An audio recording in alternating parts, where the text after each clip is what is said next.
চার ধরনের পুরুষেরা কখনো জান্নাত পাবে না, তাদের জন্য জাহান্নাম ওয়াজিব হয়ে থাকবে। এক নম্বরে, যেই সমস্ত পুরুষেরা স্ত্রীদের হক আদায় করে না, স্ত্রীর উপরে জুলুম করে, ওই স্ত্রী যদি তাকে ক্ষমা না করে, আল্লাহ পাক বলেন আমি আল্লাহ তাকে ক্ষমা করি না, কিয়ামতের মাঠে আমি আল্লাহ পাক তাকে জান্নাত দিব না, তাকে ঠেকিয়ে রাখবো। ওই স্ত্রী ক্ষমা করবে না যতক্ষণ তাকে জান্নাতে ঢোকানো হবে না ততক্ষণ। বুকে হাত দিয়ে বলেন তো দেখি, কয়জন স্বামী বলতে পারবেন যে আমার স্ত্রী আমাকে ক্ষমা করবে, আমি তার উপরে জুলুম করি নাই, আমি জালিম নয়, আমি তার উপরে তার হকগুলো সঠিকভাবে আমি আদায় করি।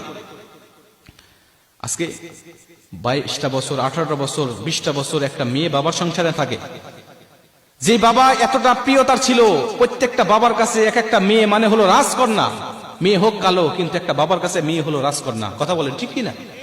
এই রাজকন্যার মতো মেয়েকে লালিত পালিত করে 18টা বছর লালন পালন করে একটা পরের ছেলের হাতে তুলে দিয়েছে।